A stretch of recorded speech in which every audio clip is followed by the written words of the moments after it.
I'm Leona. The room was filled with laughter and the clinking of glasses, but all I could hear was the pounding of my heart. It was my birthday, but this wasn't a celebration. It was a setup. My husband, Ethan, stood at the head of the table, a cold smile on his face as he looked at me. "Congratulations, failure. We're finished," he sneered, his voice cutting through the air like a knife.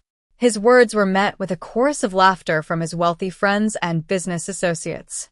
I could feel their eyes on me, waiting for me to break down. But I wouldn't give them the satisfaction. Instead, I reached into my purse and pulled out a black envelope. With steady hands, I slid it across the marble table towards him. "Before you celebrate," I said calmly, my voice carrying across the room, "you should probably explain to your sisters why their tuition disappears, to your parents why their house and cars vanish in minutes, and to your partners why the company dies before dessert." The room fell silent. Ethan's smile wavered as he looked down at the envelope, then back up at me. I could see the first crack in his confidence. He hesitated for a moment before picking up the envelope. "Enjoy the souffle," I said, turning and walking towards the door. "You have about 7 minutes." As I stepped into the elevator, I could hear the first phone start to buzz, followed by another, and then dozens more. The automated triggers I had set in motion were starting to take effect.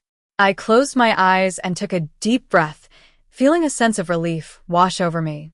It all started years ago, when I met Ethan. I was a young, ambitious woman fresh out of Stanford with a doctorate in computational finance.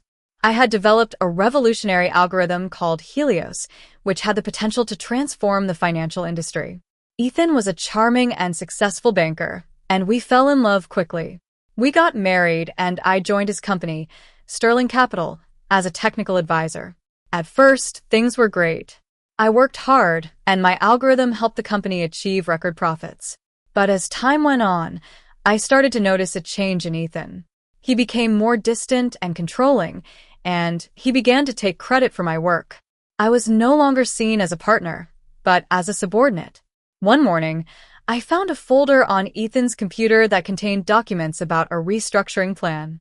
It showed that he was planning to replace me with a new chief technology officer and eliminate my position. I was shocked and heartbroken. I had dedicated my life to this company, and this was how he repaid me. That's when I decided to take matters into my own hands. I started by creating a holding company called Eclipse Holdings. Using my knowledge of offshore structuring, I set up a network of interconnected companies that would allow me to protect my assets and gain control of the technology that I had created. I also began to gather evidence of Ethan's misdeeds. I recorded conversations with his secretary, who let slip that he was having an affair with a woman named Lily. I found emails between Ethan and his lawyer discussing a plan to divorce me and strip me of my assets. As I was building my plan, my mother, who lived in a small town in Texas, called to say that she was coming to visit. She could tell that something was wrong, and she insisted on staying with me for the weekend. When Ethan found out, he rolled his eyes and muttered something about having to endure Texas wisdom. My mother arrived on a Friday afternoon while Ethan was at the office. When I opened the door, she took one look at me and pulled me into a hug. She could see the pain in my eyes, and she knew that something was seriously wrong. Over the weekend, I confided in my mother about everything that had been going on. She listened without interrupting, and when I was finished, she told me a story about my father's first wife. She had stayed in an abusive relationship for too long, hoping that things would get better. But in the end, she lost everything. My mother's story gave me the strength I needed to take action. I knew that I couldn't let Ethan get away with what he was doing. I had to fight back. A few weeks later, I received a delivery of peonies, my least favorite flower. The card said, "Can't wait for your freedom." I knew immediately that this wasn't meant for me. I called the florist and found out that Ethan had been sending these flowers to Lily every week for the past 6 months. That was the final straw. I knew that it was time to put my plan into action.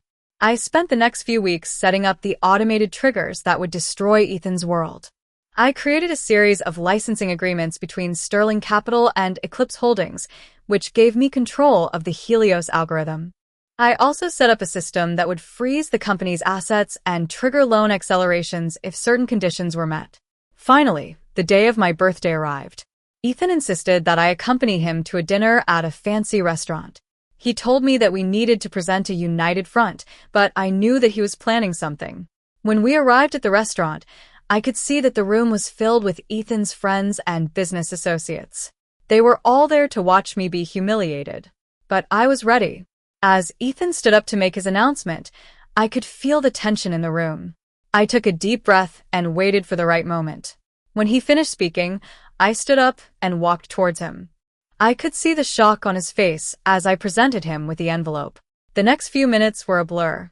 I watched as the chaos unfolded, and I knew that my plan had worked. Ethan's world was falling apart, and I was finally free. I drove to my new apartment in Brooklyn, a place that Ethan knew nothing about. It was my sanctuary, a place where I could start over. I sat in my living room, surrounded by the silence, and thought about everything that had happened. In the days that followed, I watched as Ethan's empire crumbled. Sterling Capital went bankrupt, and his parents lost their house. His sisters were forced to drop out of school, and his Princeton friends distanced themselves from him. I also received support from unexpected places. Lily, the woman Ethan had been having an affair with, came to me with evidence of his insider trading. She had been hurt by him too, and she wanted to see him pay. I used the evidence to file a lawsuit against Ethan and his company. With the help of my lawyer, a brilliant woman named Ava, I was able to prove that I was the rightful owner of the Helios algorithm. The board of Sterling Capital called an emergency meeting to discuss the technological crisis. I walked into the boardroom, wearing a simple navy suit, and presented my case. I showed them the ownership documents and explained how Ethan had stolen my work. The board was shocked. They had no idea that Ethan had been lying to them. They realized that without the Helios algorithm, the company was worthless. I gave them two options: either recognize me as the founder and majority owner of Sterling Capital with 70% equity, or I would sell the algorithm to a competitor for pennies on the dollar. After some discussion, they agreed to my terms. I was now the majority owner of the company I had built from nothing. I wasted no time in turning things around. I recruited a team of brilliant women, each with their own unique skills and experiences. We worked together to develop new algorithms and strategies, and we quickly became a force to be reckoned with in the financial industry. 6 months later, I was invited to speak at a financial innovation conference in Chicago. As I stood on stage, looking out at the audience, I felt a sense of pride and accomplishment. I had come a long way from the woman who had been humiliated at her own birthday party. During the Q&A session, someone asked me about my journey. I told them the truth, about how I had been betrayed by the man I loved, but how I had used that pain to fuel my determination. I told them that the best revenge was not to seek retribution, but to build something better. After the conference, I used $10 million from the sale of the Helios algorithm to establish the Eclipse Foundation. The foundation provides funding, mentorship, and legal support for women whose technological contributions have been stolen or overlooked. One evening, as I stood in my office overlooking the city, my phone buzzed with a text from an unknown number. I knew immediately it was Ethan. The message said, "You destroyed everything." I took a photo of my company's latest success, our feature in Forbes as one of the top 10 most innovative financial firms in America, and sent it as my reply. Then I deleted his number and blocked it, feeling the last thread connecting us finally sever. I called my mother, who answered on the first ring as always. "Mom, I've been looking at apartments near me. There's a beautiful 2-bedroom in my building with a view of the river. It has a reading nook perfect for your book club meetings over video." Her sharp intake of breath told me everything. "Leona, I couldn't afford it." "Mom, I can afford it. We can afford it. You supported me through everything. Let me give something back." As she cried happy tears on the other end of the phone, I looked at my reflection in the darkened window. The woman staring back at me was no longer a victim. She was a survivor, a fighter, and a leader. I had taken the worst moment of my life and turned it into the foundation for something extraordinary. And I knew that the future was full of possibilities.